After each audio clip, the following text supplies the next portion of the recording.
Alright, before we begin, I have to explain that I am at the beginning of a very epic battle. Think of me as Link, naked, ripped, cel-shaded Link from Breath of the Wild. I've just exited the Temple of Resurrection, overlooking Hyrule, which is YouTube. And that algorithm is Calamity Ganon. I can't say it without that accent, sorry. You. That would make you my Korok seeds. Now, I'm not saying that you look like a Korok seed. I could go fight Ganon and get my butt kicked, but I need more space for weapons and shields. So that means this video is a shrine. Anyway, watch this video all the way through if possible. Like, comment it, whatever you can. So that means my Instagram is like a Sheikah tower.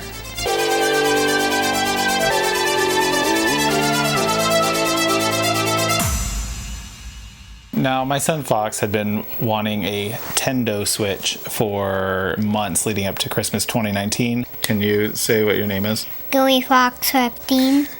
All he wanted was Kirby and Cappy and Minecraft and Luigi's Mansion. What game is this? Luigi's Mansion. And I had a struggle with whether to buy him physical games or digital games. See, he learned his love of gaming on my modded Wii and my Xbox, which mostly had digital games. He would liked the ease of picking a game and jumping right into it. But then I thought back to my first memories of video games, and I remember my love of the boxes and the manuals and the cartridges and just having something physical to hold. It was more than just the software. You know, keeping my Game Boy and my 6 top games in its nifty carrying case. So I felt like I had to go physical with the first set of games that I was getting for him to go along with his system for Christmas. So it ended up being a hit. Fox got everything that he wanted. Kirby, Mario Odyssey, Minecraft, Luigi's Mansion, all physical. Ignore that I accidentally got the European version of Luigi's Mansion. It's not important. What game is this? Cappy. So the first several days were filled with requests to swap out the games for him. His little finger struggled to push the games in far enough to lock or release them. I don't like putting the thing in the thing. Now, I had bought some digital games for my Switch and I loaded them onto his just so that he could play them as well. Now, after a while, I noticed that I wasn't really getting asked to switch out the games as much. And he was still playing his Switch, but he would just opt to play whatever game was left in or a digital game that I had loaded on separately. Like me, he liked being able to jump in and jump out of multiple games and not get too tied up in a single game for an extended period of time. Now, I was in a bit of a predicament because his birthday was coming up and he had a whole list of new games that he wanted for his birthday. And so I had to decide there and then whether I was continuing on the physical route or if I was going to switch to digital and build his library that way. Also, it's important to note that several of the games that he requested at the time only had digital releases. I had gone all in on physical games for him, but his attachment was to the ease of use of the digital games rather than the commitment and whole experience of selecting a game, inserting it, and then committing to it for a period of time. Even not seeing the game always on his home screen would cause him to sometimes forget about the game and then jump up when he remembered, oh, I have Kirby to play, because he didn't see it right there. What's your favorite game in the world? Kirby. And because we keep his cartridges in a separate carrying case, they're not always visible on hand. So this was my shot to switch to digital before I got completely underwater with his games. His birthday was coming up and he already had a list of games that he really wanted. Now, there's one critical part of birthday parties that's very important to a 5-year-old, and that is opening presents.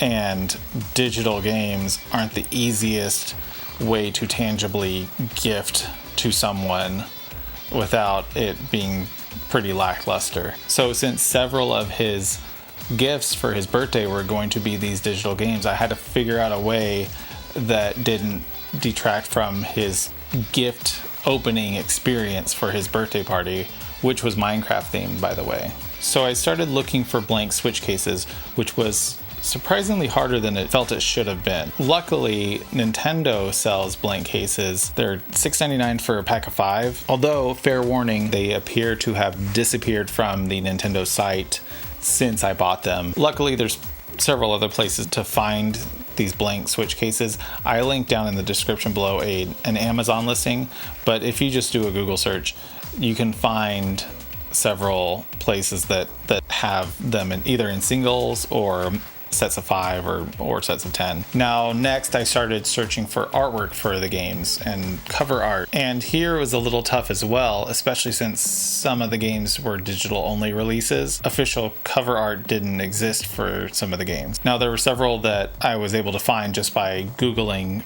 game name cover art or game name Switch cover art, and I was able to find high-res files and download them. Now, several more I was able to find via the subreddit Nintendo Switch box art. Now, I have to say there are a lot of fine people doing good work over there, pumping out some awesome artwork for all sorts of games. You know, a lot of people will take requests or point people in the right direction if they're searching for a specific game that they need artwork for. Now, I touched on this, but there's kind of two worlds of artwork for covers. One are the scans of the official cover art, and the other are either secondary art that people create for games that have retail releases, and also specific cover art for games that are digital only that never had a retail release or it's not out yet. And so the subreddit, the Nintendo Switch box art subreddit, specializes in that second section, whereas websites like Moby Games will have scans of the official retail cover art. Also, a fair warning, a lot of the scans are very low resolution, so just use your judgment when you are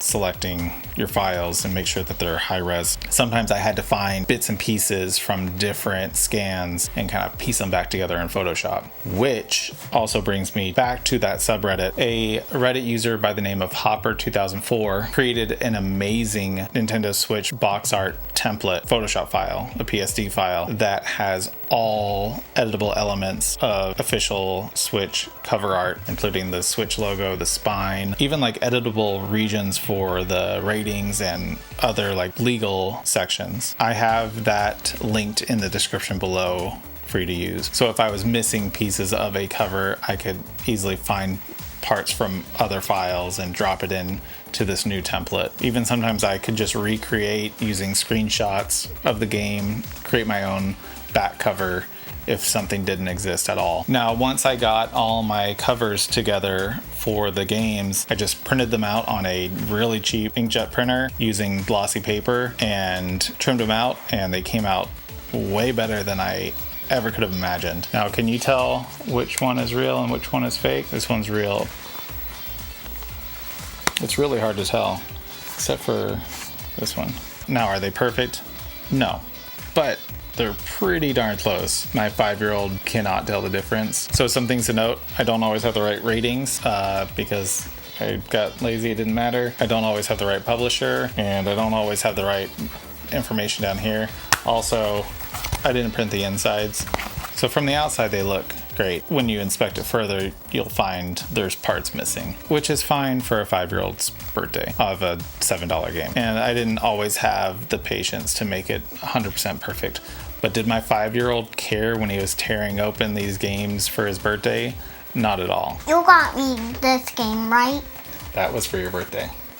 Oh. Also, a side note, Fox felt like he hit the jackpot because he got a bunch of games, not knowing that most of them were deeply discounted because I was waiting for them to come on sale in the 3 months leading up to his birthday and would just pick them up as soon as they hit rock bottom prices. Which, another pro tip, if you have a Switch and do not use the site Deku Deals, you are leaving money on the table because it tracks pricing of all Switch games, and it's been a lifesaver. I have all my favorite games on my wish list, and they email me whenever something goes on deep discount, especially when it hits its lowest price ever, which has its own flag. It's amazing and you need to check it out. So I added all the games that he wanted onto my wish list and just waited for them to hit rock bottom, snagged them right up. And so he, like a lot of these games I got for under $10, and I ended up getting him 6 or 7 games and only one of them was full price. I think it was still $15. Another important thing to remember is that since I was buying these games on his account, I had to set his primary Switch to my Switch. His Switch was secondary so that the games would not auto download